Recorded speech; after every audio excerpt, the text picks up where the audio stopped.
1% of the documents were released. And this is something that you guys also should actually do a little bit of elaborate discussion around it. I think there's a lot more to talk about. Now, third thing about specifically on Iran. मेरा question देखिए, कोई भी country perfect नहीं होता है. मेरा अपना अभी अमेरिका भी परफेक्ट नहीं है. India is also not a perfect country. But just because you are not doing something right or I am not doing something right as a country, किसी और कंट्री का अथॉरिटी और अधिकार नहीं बनता कि हमारे कंट्री में अटैक करा जाए. कभी ह्यूमन राइट्स के हिसाब से अटैक कर रहे, कभी कम्युनिज्म उनके पॉलिटिक्स के हिसाब से कर रहे, कभी एक्स्ट्रा जुडिशियल किलिंग, कभी रिलीजन, कभी ये कभी वो. The underlying reasons doesn't really matter at the end of the day. लेकिन आप अमेरिका या वेस्टर्न मीडिया आप देखेंगे, सारे गलत है. वेनेजुएला गलत था, ईरान गलत है, ग्रीनलैंड को हड़पना ठीक है. अब ग्रीनलैंड के बारे में भी अगर वेस्टर्न कंट्रीज में आप कनाडा बोले हैं या फ्रांस बोले हैं, कब कोई और बोले, it was because of the fact that it was their own, one of their own were the target. आज तक उन्होंने तो मुंह बंद के बैठे हुए थे.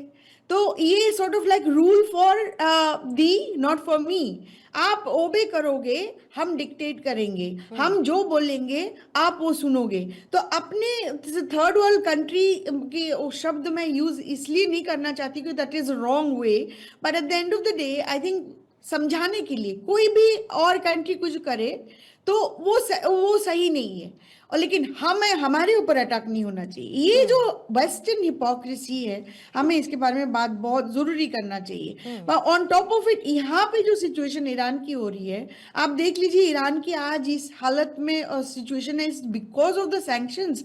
ईरान के ऊपर 12,485 सैंक्शंस लगाया गया आज तक, उसमें से 9,000 के ऊपर अभी भी एक्टिव है. ईरान की जो अभी इकोनॉमिक सिचुएशन है, खराब हुआ it's because of the sanctions. आप वो सेकेंडरी सैंक्शंस इंडिया जैसे कंट्री के ऊपर लगा के रखो because of the fact that उसके साथ बिजनेस नहीं कर सकते हो. वेनेजुएला के लीडर को पकड़ के लेके आके यहाँ पे आप एक फेक नैरेटिव में पकड़ा के कोई narco terrorist, nobody is talking about it today. Not a single headline at all. It is gone from the news cycle. तो unfortunately ये क्या चल रहा है, ये there is lot going on. My point is domestic politics is targeting and shaping the international politics also. और Trump का agenda तो सिंपल है, मैं सबसे पावरफुल हूँ, मेरा कंट्री सबसे पावरफुल है, और I will do whatever the hell I want to do anywhere any time. nobody can do anything for me. मेरा बाल भी नहीं बका कर सकता. ये एक एजेंडा, ये एक रेटरिक एंड नैरेटिव ही is trying to set up for 250 years of anniversary of United States. That's it, simple. नहीं, और इससे पहले हमने देखे अमेरिका में बहुत सारे शासक रहे, लेकिन इस तरीके की प्रेशर टैक्टिक्स, इस तरीके का एक वन मैन शो लेकर चलने जैसी स्थिति इससे पहले नहीं देखी गई, जो पूरे के पूरे वर्ल्ड को सम और द अदर वे हैम्पर करती हुई डेफिनेटली नजर आ रही है. और इस पर कुछ ना कुछ तो करना ही पड़ेगा. विंग कमांडर आलोक साय साहब भी इस वक्त हमारे साथ जुड़ चुके हैं. आलोक साय साहब, आपका भी मैं स्वागत करती हूँ. इससे पहले हम कैरियर स्ट्राइक ग्रुप की बात कर रहे थे सर, उसकी तैनाती, फिर आपके दो चेहरे हैं, दिखाने का चेहरा और जिस पर आप काम करते हैं वो और. बैकडोर डिप्लोमेसी को पूरी तरीके से खत्म करने वाला अगर आज की तारीख में कोई है तो वो डोनाल्ड ट्रंप है, अमेरिकी राष्ट्रपति. फिर वो बात करते हैं कि हम तो शांति लाना चाहते हैं, लेकिन शांति और स्थिरता ऐसे थोड़ी आएगी. अगर आप काउंटर स्ट्राइक ग्रुप की तैनाती कर देंगे तो आप तो सीधे सीधे ऑफेंसिव रेडीनेस की तरफ बढ़ते हुए नजर आ रहे हैं. ये डिफेंस तो किसी भी तरीके का नहीं है. आप उसको नाम भले ही कुछ भी दे दीजिए, आप कहते कुछ भी रहिए कि हम तो ये इसीलिए कर रहे हैं, लेकिन बाकी कंट्रीज को प्रभावित आप कब तक करते रहेंगे? और क्या ऐसा नहीं है कि ईरान हाथ पर हाथ धरकर बैठ जाएगा जब वो ये कह देगा कि हम तो फुल ऑन वॉर पे जाने के लिए तैयार हैं, काउंटर करेगा, तब क्या होगा?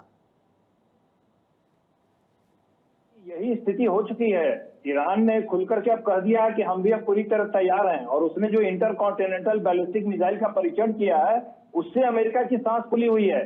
सिर्फ यही कारण नहीं था कि कैरियर के वहां पोजीशनिंग नहीं हुई थी, बहुत सारे और भी कारण है. अमेरिका को और इजराइल को सोचना पड़ेगा कि अपना एयर डिफेंस जो है वो इतना मजबूत है क्या कि वो सारे इंटरकॉन्टिनेंटल बैलिस्टिक मिसाइल को रोक पाएंगे, नंबर एक. नंबर दो, कि जो मध्य पूर्व में जितने भी अमेरिकी सैनिक अड्डे हैं वहां पर सारे मिसाइल के आक्रमण को क्या वो 100% रोक पाएंगे? और अगर नहीं रोक पाएंगे तो जहां अमेरिकी जनता या अमेरिकी सैनिक का हताहत होना शुरू होंगे तो विश्वास कीजिए अमेरिका में हंगामा मच जाएगा और ट्रंप की बहुत बुरी स्थिति होगी। ये वहां पर एक ऐसा राष्ट्रपति आ गया है जो डिप्लोमेसी की भाषा जानता ही नहीं है, वो बुलिंग की भाषा बोल रहा है और इस भाषा के कारण अमेरिका ने अपने सारे अच्छे संबंधों वाले राष्ट्रों को अपने से धीरे धीरे दूर कर लिया। आप देखिए कनाडा जो एकदम अमेरिका के साथ रहता था वो अब दूर हो गया है, वो अब अमेरिका से अपने आप को डिफेंड करने की बात कर रहा है, कैसे करेंगे। और पूरा यूरोपियन यूनियन वहां से उससे दूर चला गया। अब अमेरिका का साथी बचा कौन? एक इजराइल, जो चलिए हमारा बहुत अच्छा साथी है इजराइल, लेकिन वर्ल्ड जियो पॉलिटिक्स में जो उथल पुथल मचा दी है वो सिर्फ इस बुलिंग लैंग्वेज के कारण ट्रंप ने पूरा रीअलाइनमेंट हो रहा है। भारत के लिए बहुत अच्छा है ये, भारत के लिए अच्छा क्योंकि हमसे और भी देश अब जैसे यूरोपीय यूनियन और बहुत सारे देश जुड़ेंगे, लेकिन अमेरिका को 10 बार सोचना पड़ेगा ईरान के ऊपर आक्रमण करने के लिए, क्योंकि ईरान ने अपनी टेक्नोलॉजी का प्रदर्शन कर दिया है और एयर डिफेंस का अगर कोई नया चीज अमेरिका ने डेवलप किया है उसके बूते पर वो भले आक्रमण करने की सोचे, लेकिन अगर नहीं तो आक्रमण करने के बाद अमेरिका का भी कोलेटरल डैमेज होगा। जी हाँ Purnima ji. Very well said sir. और शशांक साहब, आजकल बड़ी सोशल मीडिया पर एक लाइन चल रही है, लोग कह रहे हैं लिखने वाले कि ऐसा कोई सगा नहीं जिसको ट्रंप ने ठगा नहीं। अब ऐसा तो नहीं है कि अपने ईरान के प्रॉक्सी ग्रुप्स नहीं है, ईरान भी अपने साथ कई लोगों को लेकर चलता है, ईरान की भी अपनी मजबूती है और ईरान जब फुल ऑन वॉर एस्केलेशन की तरफ बढ़ेगा यूएस की तरफ से लिए गए किसी भी एक्शन को लेकर, तो ये तो एक मल्टी फ्रंट कॉन्फ्लिक्ट के तौर पर पैदा होगा और इससे पूरी दुनिया में किसी का भी कोई भला नहीं होने वाला है। अगर ये सुपर पावर देश का राष्ट्रपति नहीं समझ रहा है तो इसका ऑल्टरनेटिव क्या है? नहीं, अमेरिका के राष्ट्रपति सब समझ रहे हैं, उनका काम करने का तरीका थोड़ा भिन्न है अपने पुराने राष्ट्रपतियों से।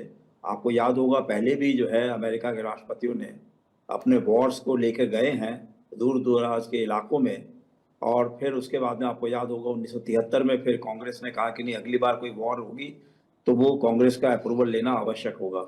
लेकिन अभी जब बात हुई तो उन्होंने बात मान ली कि नहीं, वो उसके प्रेरोगेटिव्स को नहीं रोक सकते हैं सरकार के और राष्ट्रपति के।